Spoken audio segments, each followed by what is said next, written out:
Hello and welcome to Tech Deals. Ghost Recon Breakpoint 1080p Ultra Detail on a 2015 computer updated with a modern graphics card.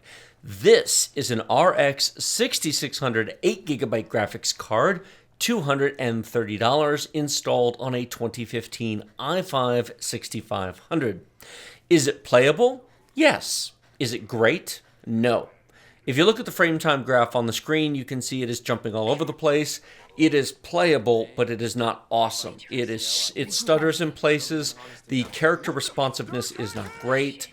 It's fine. It works. And I think this is a good example of some of the comments that I got in YouTube where people say, "What are you talking about, man? I've got XYZ old computer. I play new games. It's just fine."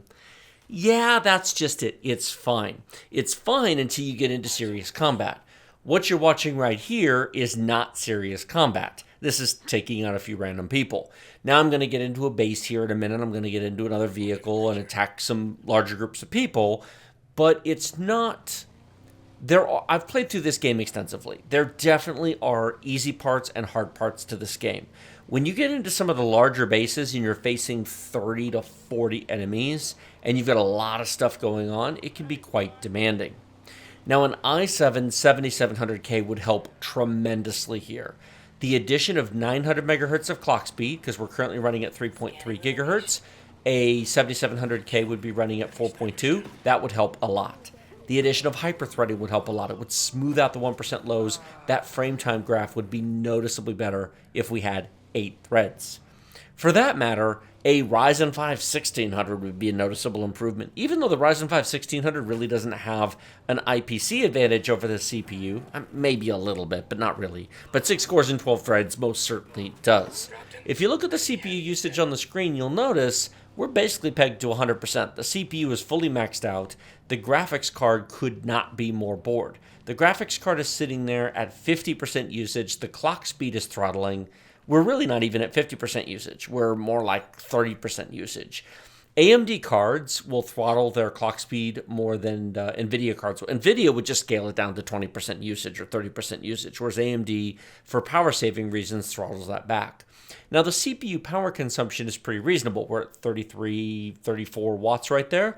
The graphics card is a bit higher. The clock speed's a bit higher. So we're using about 75 watts from the graphics card, which is still way less than it needs. I mean, after all, this is a video card that has an 8-pin PCI Express power connector. It will definitely use more than 70 watts if you're actually running in a scenario that you need it.